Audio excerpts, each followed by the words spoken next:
Hey everyone, it's Sammy from Prequel, and in today's video I wanted to make a review for the Inpatient, which is Supermassive Games' Until Dawn spin-off for PlayStation VR. Now, I've played through the game a couple of times and I'm going to get into my full impressions in this video, but please do remember to like the video and subscribe to the channel for more PlayStation VR content. And with that said, let's get into it. Time now to rest and heal. Let the memories come home to roost. This'll help. I'll have an orderly take you to your room. Let's talk outside.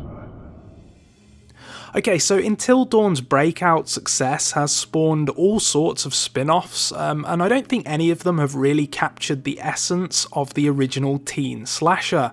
Now, the Inpatient continues this trend with a very straight-faced, narrative-based PlayStation VR experience that's set in the 1950s. You play as a patient sectioned in a Blackwood sanatorium, which you may remember from the main games, and this is actually during its final days of operation. So your task is to kind of escape when things inevitably go awry. Now, the game follows in the footsteps of other so-called interactive horrors like, say, the Silent Hills demo or Layers of Fear, and it serves up a small but tactile world that's constantly reinventing itself to leave you on the edge, really.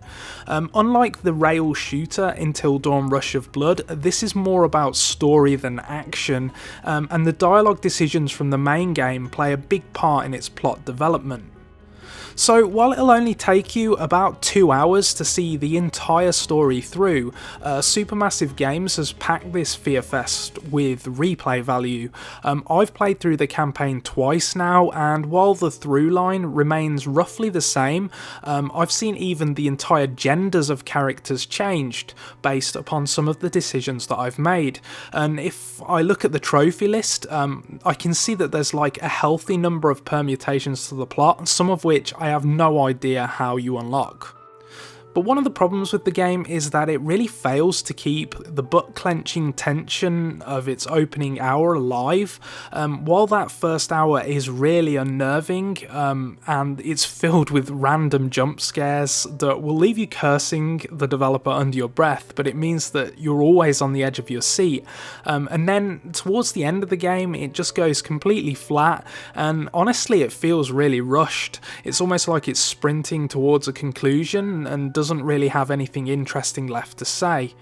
And more on that, like the story just doesn't really come together in a convincing manner. The game relies on like blackouts and hallucinations in order to convey the plight of your character, but it means that it's really hard to follow. You will find memories around the mental asylum, and these fill in some of the blanks, but while there's actually some very cool character development in these, none of it really feels fully fleshed out at all. And honestly, this is a huge problem because depending upon your decisions, you're really going to see a lot of supporting characters drop like flies. But while the deaths are appropriately grisly, it's hard to really care about any of the people that you meet when they die because you don't really know who they are. And while the same criticism could be levelled at the main Until Dawn game, that almost adopted a parody approach where the Inpatient feels like really serious and really straight-faced.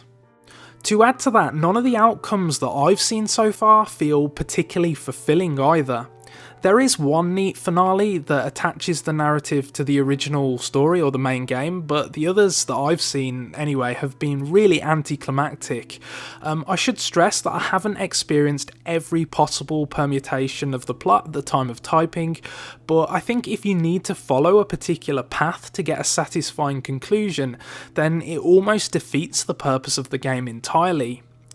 It's such a shame that the narrative never really comes together because there's a lot to like about this as a virtual reality experience. Visually, I'm really starting to get the sense that developers are grasping what's possible with PlayStation VR, as the Blackwood Sanatorium is tremendously immersive. The 1950s setting in particular is very powerful, with period appropriate music and props creating a real sense of place and atmosphere. And the game also leverages the medium effectively in a variety of compelling ways. While the proportions continue to be problematic, I mean, supporting cast characters look like absolute giants, and even your hands look like they've been outfitted with those novelty foam overlays. It's hard not to feel a connection to the fictional game world when someone reaches out to touch you on the shoulder or even stick a needle in your knee. There's also some really clever use of the PlayStation Move wands. With each glowing stick operating each hand independently, the game uses rumble to replicate the feeling of touch when you come into contact with an object in the world. This means that if you reach out to pick a book up, for example, the controller will gently vibrate to convey that contact. Or if you hammer against your asylum door, you'll feel much stronger rumble as your hands collide, making the virtual world feel surprisingly tactile. You can use the DualShock 4 if you prefer, but you do lose a lot of the interactivity as a result.